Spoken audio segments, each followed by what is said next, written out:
welcome to another edition of Ameyaw Meets. And today we have with us the beautiful Nadia Nakai, all the way from South Africa. Nadia, welcome. Thank you so much. What brings you to Ghana? So there's an artist called Vic Mensa. He's an international artist signed to Rock Nation. We've got a song together named Practice, and he's originally from Ghana. So when he told me that he's going to be coming to Ghana for a little bit, I was like, this is the perfect opportunity for me to come to Ghana, shoot the music video. And I've always wanted to come and try Ghanaian jollof. And I was like, okay, I have to. This is the perfect opportunity. Get out of SA, see other people, work with other people. I know, and we shot an amazing music video. I'm so excited for you guys to see it. Great. Have you had that Ghana jollof, and how was it? I did, and I don't want Ghanaians to get upset with me, but I need to try it again because I think where I went wasn't the right one, because I like spicy jollof, and that jollof had zero pepper. You guys call it pepper, That's right? yeah. So they didn't have pepper. So which is quite strange, because South Africans don't traditionally have very spicy food. No. So how come you? And I never grew up liking spicy food. Something just changed with my taste buds a couple of years ago, and I can't not have spice. I have to have some chili or something with whatever I'm eating. I don't know where it came from. Fantastic. So how did the collaboration with Vic happen? It's so crazy how it actually came about, because I've always been a big fan of him. And he took a bit of a sabbatical from music, and I remember I was sitting at home with my friends, and he posted on Instagram that he was in studio. And I commented on his page and I said, oh my gosh, I'm so happy you're in studio. That moment he followed me back on Instagram, he sent me a message, he said, hey, how are you? We got to know each other, changed WhatsApp numbers, and continued to communicate. I sent him a song that week. He sent the verse like probably 2 days later. And we've been really good friends since then, and he's such an amazing, humble person. It has to be the Ghanaian part of him.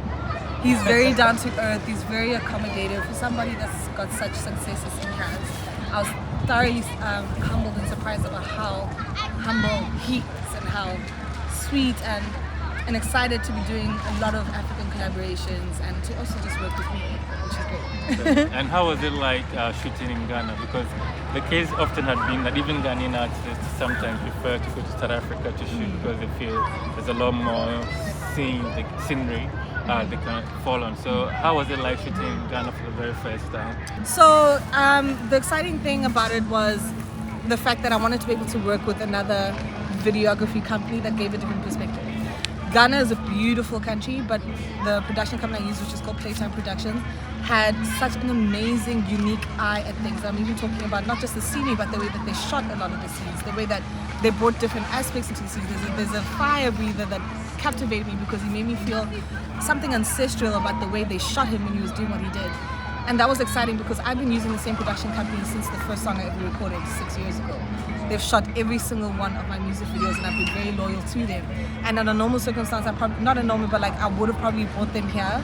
But something just told me that when I'm in Ghana, you have to do as the Ghanaians do and shoot with them. And I was so, I don't even know if appreciative is even the right word, because they went above and beyond. I got to scenes not knowing what the scene was prior, and I was comfortable. Normally that would make me feel comfortable, but I was comfortable because I wanted them to express it. I wanted them to see me with new eyes and their eyes, and how they would translate that creativity onto film.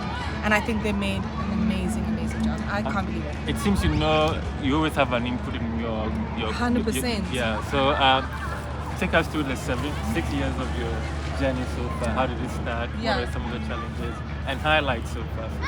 So I started actually making music when I resided in Kenya. I went to high school in Nairobi, and I was obviously very influenced by dancing because that was a very big genre in Kenya then.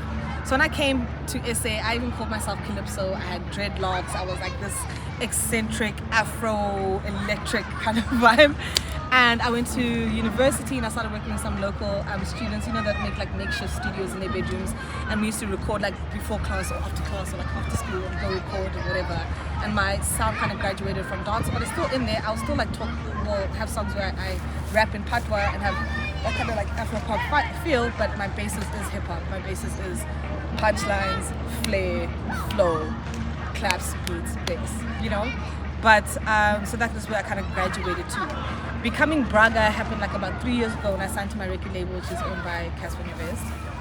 And that's where I think that Bragga is the Afro side of the raps like the one that's gonna play with patois, the one's gonna play with traditionally sounding sounds, the one that's gonna rap in Shona, because I'm originally from Zimbabwe. My new album, I've got 2 songs where I really like talk about my Zimbabwean heritage and speak Shona on the hook and in the verses, and that's definitely the Bragga alter ego that I've kind of created for myself. But Bragga and Nadia Nakai definitely are all one. It's just who I am, but I like having that thing of I have a Sasha face, like Beyonce, you know. I mean, that's fantastic, and I mean, being from them, schooling in Kenya, it's like you're a hot pot of Africa. Yes. A bit of everything. Are you looking forward to doing? I mean, we're in the era where you may be doing music in South Africa, but you travel around, and there's also the chance of collaborating with people as well. Are you looking forward to collaborating with any African artists that you haven't worked with yet? Yeah, so there's Kwesi Arthur, which I'm really excited about. Kiddy, I'm also very excited about. I haven't worked with an artist that's vocally the way that he is, the way that he sounds as a vocalist. I've normally worked like with rappers. Talking about rappers, I really want to work with Sarkodie, but he's been kind of difficult to get a hold of. Stone Boy is also somebody that I met in SA. We had a really good connection, and he's in Jamaica now. We kind of just missed each other, but we're in communications already about working on a song. Shared the music, and he's down to work, which is so exciting. And the album that I'm working on right now has more of an African footprint. I wanted to be able to have more African features and feel more pan-African. And I feel like when you touch different aspects of Africa, like if you're in Ghana, Kenya, Nigeria, Botswana, Namibia, Zambia, and you have those elements in your music, it makes you automatically become a world artist, and that's what I want to be. I don't want to be seen as just Southern African artist. I want to be a world artist. Great. Talking about releases, you mentioned that you're working on an album. Yeah. When is the music video you just shot expected to come out, and also when are you looking forward to having an album? So the music video, I don't want to rush the production team because I really want them to put their sauce and juice into it. So I'm not giving them a deadline, but I know they're not going to take 6 months. It's going to be very soon. I'm going back to South Africa to shoot another music video for another one of my songs with South African artists. But that is the first music video that I'll be releasing this year, and then I'll release the other ones that I'll be shooting. And then the album, I do have a date, but I can't tell you. But you know why? Because a lot of the times when I'm given a date by my record label, I never make the date. And then people are like, you said April 5th. That time I'm still like within whatever, you know. So I don't want to say until I've really like handed in the masters to the record label and we know that this is the date. But it's definitely this year. And beyond music, what else are you working on? What should we expect? So this, what I'm wearing right now, I'm sure you're wondering why there's like a little bit of a hole here. But anyway, this is my new range. I've got a clothing range called Bragga, which is available in sports scene stores in South Africa nationwide. And this is one of the samples that I'm wearing right now that I want to be able to like post and see it on social media to know that there's a new range coming soon. And I think it's probably going to drop in March, April, which is very exciting. And then I've started to do productions similar to what you do. I've got a new show called The Naked Room that I actually started shooting during lockdown. So I shot it in my living room, and I brought artists to come through, and they performed like 4 songs. We sat down and had like a conversation like this where I interviewed an artist as an artist.